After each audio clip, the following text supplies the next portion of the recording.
Hello, good evening and welcome to Prime Business with me, Pius Kojo Baka, Senior Finance Lecturer at the University of Ghana Business School. Professor Elikplim Komla Abloyo is questioning the acceptability of the Bank of Ghana gold coins currently on sale. Although he admits the coin is a good asset, he believes the cost may push investors from wanting to carry physical gold. Now, you would need at least 11,188 cedis to get a quarter ounce. Commenting on the latest development, Professor Abloyo was doubtful about its impact on the value of the cedi. He spoke to Joy Business.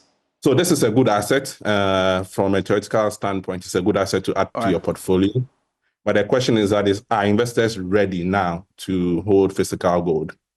Now, if you are buying gold, it gives indirect exposure to the dollar. Okay. Yeah, it gives indirect exposure to the dollar, like I just explained. All right. So instead of buying dollars, investors could actually purchase this investment and still get some exposure to the dollar. But the key thing is, will it really affect the value of the cedi? Exactly. I don't think we know at this stage because we don't know the volumes that may be involved. Will investors actually be receptive and hold large volumes of this investment? If they do, then it will reduce pressure on the cedi. If not, it may not have any significant effects. Chief Executive Officer of VW Ghana and President of the Automobile Association of Ghana, Jeffrey Opon James, has described the prospects of the automobile industry as positive. Despite some challenges, he is of the view that the assembling of cars locally is supporting the sector. He spoke to Joy Business at the launch of VW's new Amarok car here in Ghana. New Amarok is the only pickup in its class to come with an automatic post-collision braking system, 17-inch disc brakes at the front and 16-inch disc brakes. Jeffrey Opon called on government to support the automobile industry to create more jobs. With the new Amarok that we have at the moment, we're launching today. This is the newest model that among our pickups, which we are launching today. This vehicle is based on also a combination of Ford that it's got one of the highest rating, and then this car is a 10-speed for Amarok, also as a pickup. But the reason why we have this product is we have also looking into the market, and then it fits with our terrain. That's why we're bringing this product in. So this vehicle assembling here was one of the VW, our biggest decision to have this car because the engine fits with our petrol or fuel quality here. He also called for more collaboration within the sector.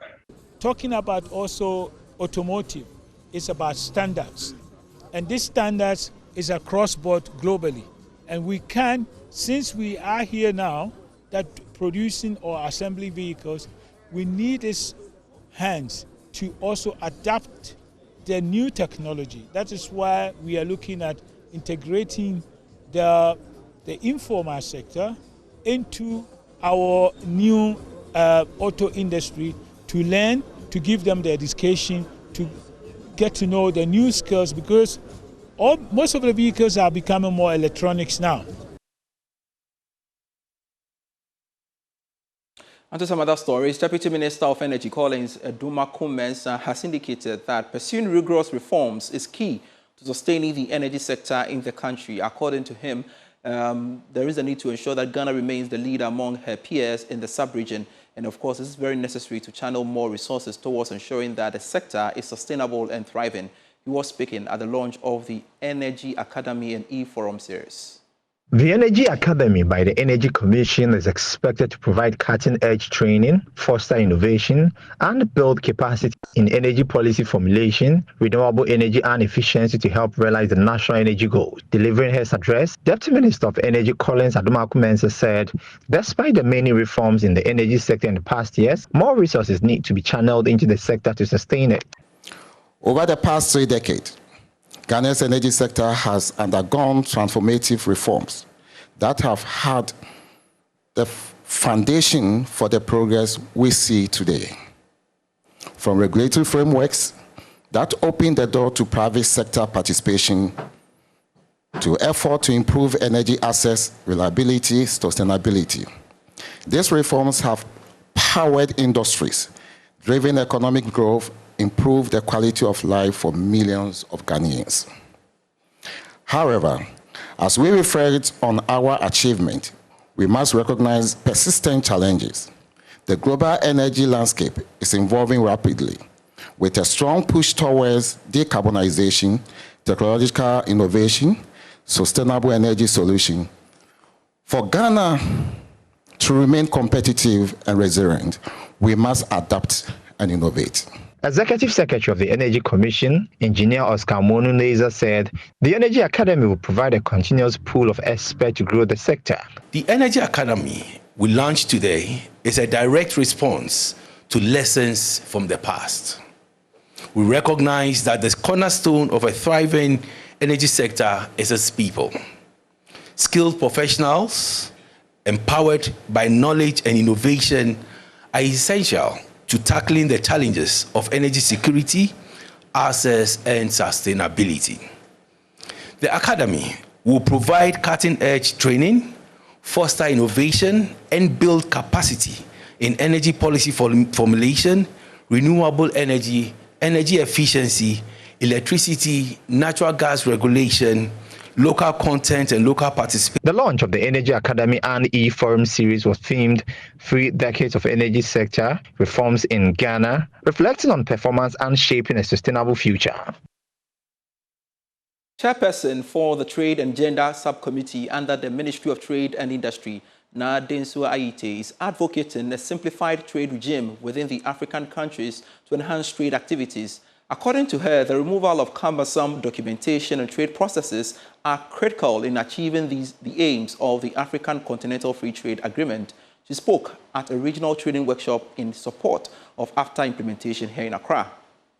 The regional training workshop in support of AFTA implementation aims to foster collaboration to bridge linguistic divides across economies in Africa and actively shape a more integrated and inclusive continent to improve trade activities. In an interview, Chairperson for the Trade and Gender Subcommittee under the Ministry of Trade and Industry, Densua Aite, advocated for a simplified trade regime in Africa to reduce the barriers to cross-border trade. Those crossing the border on daily basis, most of their goods are agricultural, and some of them trade in, maybe the beads and textiles, clothes. So it's not a big consignment that they carry across the borders. So there's a need for them to be able to do their work without any form of delay, harassment, unnecessary or cumbersome documentation procedures that are not necessary. Director of Export Promotion and Regional Integration, Abdul Kamara, who represented Secretary General of the African Continental Free Trade Area, Wamkele Mene, said African economies must work together to increase its relatively slow growth rate of 1% per annum. And that's it for Prime Business for today. I am Pius Kojo Baka. Prime Source is next with Daniel Cranting.